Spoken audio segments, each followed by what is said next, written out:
Good morning. Many people seem to struggle with breakfasts, having high protein, keeping it dairy free, gluten free. So I just wanted to share what I'm cooking. I don't do this every breakfast because I wouldn't have time during the week, but at weekends I really like it, the family like it, and we are doing dairy free, gluten free huevos rancheros, which is a Mexican dish and it's really tasty and it's packed full of protein. Okie dokie, so our ingredients, we want some drained black beans. There's a couple of tins there. I'm doing this for 3 of us. Some tomatoes, I've got cherry tomatoes, but you can have whatever tomatoes you like. Some onion, red or white is fine. I'm going to be chopping up this little mini pepper to garnish on top with. Avocado as well for going on top. Garlic, some eggs, some spring onions, I'll be chopping those up, putting them on top. And then whatever chili you like, I like the chipotle chili, and some ground cumin. So whilst you are preparing all these lovely veggies, and it just looks such a lovely rainbow, remember we try to have a rainbow every day for all those different properties from all the different coloured skinned veggies and fruits that we have in our lives, all giving us different antioxidant properties, all doing different things to help us.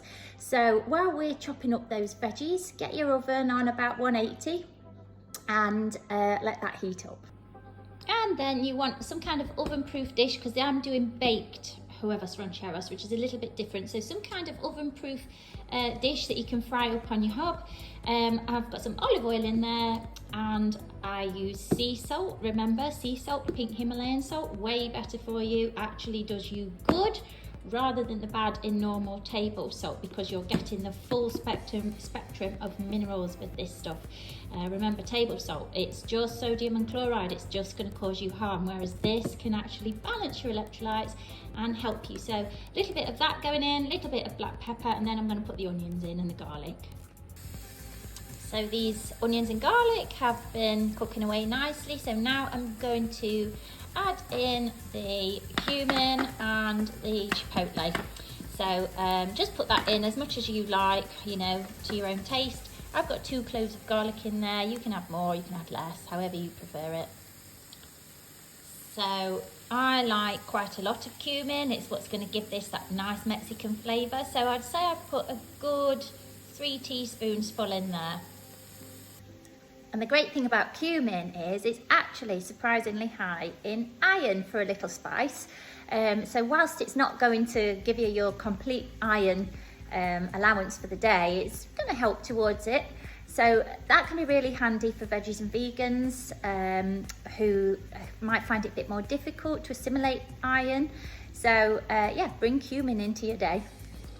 So I've chopped up these cherry tomatoes into quarters and thinly sliced these. I'll do those in a minute. I forgot to mention earlier, you might want some coriander if you like it. Now, little tip, if your coriander is wilting, it's because you're not watering it properly. So you need to put it in a deep bowl, and literally every day I am filling this bowl up about 3/4 full of water, and it drinks it. It is such a thirsty plant. So if yours is really wilted, it is thirsty. I've had this one for about 2 weeks now. So if you give it absolutely tons of water every day, and you'll be so surprised at how much it sucks this up, and it has to be watered from the bottom. You should keep it longer. When your onion and garlic has softened a little bit, you might need to keep deglazing the pan, adding a little bit of water and giving it a mix around to get the herbs and spices off the bottom, and then add your drained black beans.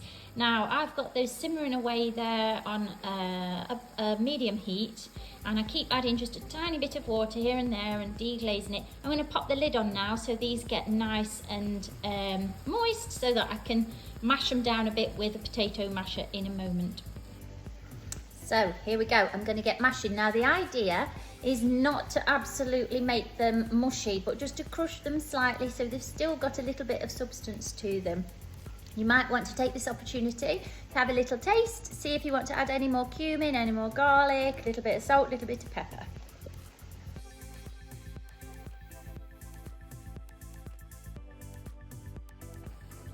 Right, these are significantly squashed, so I'm now going to just chuck in all these tomatoes. and give them a good old mix around. I'm then going to chop a little bit of coriander and put it actually in with the cooking, and then I'll be chopping some more to garnish on top. So add all your tomatoes and a little bit of coriander if you like. So coriander is really, really good because it is a chelator. Now that means that if your body has substances in it that shouldn't be there, like some heavy metals, some toxicity, then the coriander can help safely transport that substance out into your stools so that you can remove it from your body. So having a little bit of coriander every day is a really great practice that you can do, even if you just add a little bit to your water. But I literally pop it on absolutely everything that I possibly can because it is so good. So at this point, you could also add some spinach. That would be nice. I haven't got any at the minute, or that would be going in as well. But there we go, stir it up. This is looking a little bit sticky, so I'm just gonna add a touch more water just to give it a little bit of a bit more looseness. And then we are going to make little wells in areas to drop your eggs in. Now obviously if you're vegan you might not want to add these eggs. Well, you definitely won't want to unless you're an egg eating vegan, which some people are, particularly if they've rescued some chickens. However, if you are vegan, this is just really nice, just cooked like this. You can just eat it like this on some gluten-free bread if you wanted to, or just as it is. We're not having any bread, any kind of things like that. It's just nice and filling as it is. It's a lovely breakfast, in fact. So you could stop the process at this point and just eat it, but I am going to put some eggs in these little holes. There we go, the eggs are in. I only buy organic eggs. I don't want to think of chickens being fed awful antibiotics, things like that. Unfortunately, my little chicken, she's way over how old she's supposed to live because she's so loved and looked after, but she doesn't lay eggs anymore. But here we are. Now I'm going to put the lid on, and then I'm going to pop this in the oven, and I'm going to keep my eye on it. This should take about 10 minutes in the oven.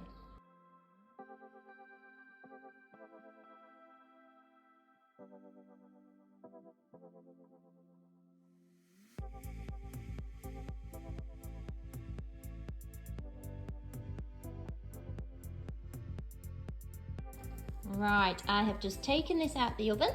The eggs are kind of firm to touch. They're not going to be dippy, these. They might be a little bit soft in the middle. But that's how you want them. And I'm going to layer this now with all those lovely things to garnish it with. The spring onions, the coriander, the peppers, the avocado. It's going to be delicious. Here we have it. So a lovely weekend breakfast stroke lunch stroke brunch that's full of protein. I reckon there's a good 27 grams of protein there, loads of antioxidants, loads of vitamins and minerals, and loads of fibre to keep your gut healthy. So all that's left to do is to enjoy it.